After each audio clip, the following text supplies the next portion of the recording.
الحمد لله رب العالمين الصلاة والسلام على خاتم النبيين وعلى آله وصحبه أجمعين أما بعد فأعوذ بالله من الشيطان الرجيم بسم الله الرحمن الرحيم قال الله تعالى في سورة الكهف هؤلاء قوم اتخذوا من دونه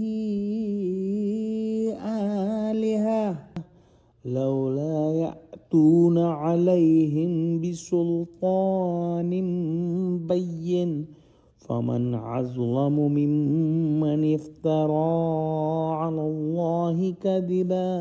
ترجمہ: ان ہماری قوم کے لوگوں نے اس کے سوا اور معبود بنا رکھے ہیں، بھلا یہ ان کے خدا ہونے پر کوئی کھلی دلیل کیوں نہیں لاتے؟ تو اس سے زیادہ کون ظالم ہے جو خدا پر جھوٹ افطرا کرے۔ پچھلی آیتوں میں ہم نے پڑھا کہ یہ جوان جو کہ اصحاب کہف کہلاتے ہیں، اللہ سبحانہ و تعالیٰ پر ایمان لائے تھے اور موحد تھے، صرف ایک ہی خدا پر ایمان رکھتے تھے اور شرک سے دور تھے، اور اللہ سبحانہ و تعالیٰ نے ان کے دلوں کو مضبوط کر دیا تھا، اور وہ کہتے تھے کہ آسمانوں اور زمین کا مالک صرف اللہ سبحانہ و تعالیٰ ہی ہے، اور اس کے سوا ہم کسی کی عبادت نہ کریں گے۔ اگر ہم نے ایسا کیا تو بے شک ہم نے بعید العقل بات کی۔ ان کی قوم کے لوگ جو تھے وہ شرک اور بت پرستی کے جرم اور گناہ میں مبتلا تھے، اور انہوں نے اللہ سبحانہ و تعالی کے سوا اور باطل معبود بنا رکھے تھے۔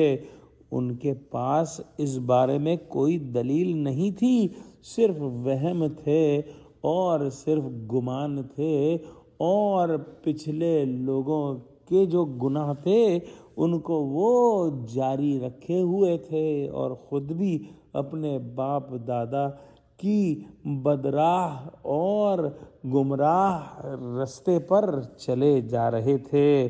موحدین توحید پر صاف صاف دلیلیں پیش کرتے ہیں۔ اگر مشرکین اپنے دعوے میں سچے ہیں تو کوئی واضح دلیل کیوں نہیں لاتے؟ لائیں کہاں سے؟ جھوٹ کے پاؤں نہیں ہوتے۔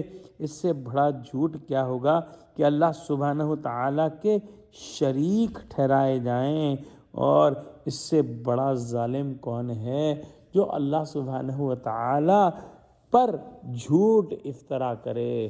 دعا کرتے ہیں کہ اللہ سبحانہ و تعالیٰ ہم کو قرآن کا فہم عطا فرما، ہم کو سچوں سے جوڑے، ہم کو صراط مستقیم پر قائم فرما دے۔ اللہ مسلمانوں کی مدد کر، مسلمانوں کو متحد کر دے، آمین۔ وآخر دعوانا الحمدللہ رب العالمین، والسلام علیکم ورحمۃ اللہ وبرکاتہ۔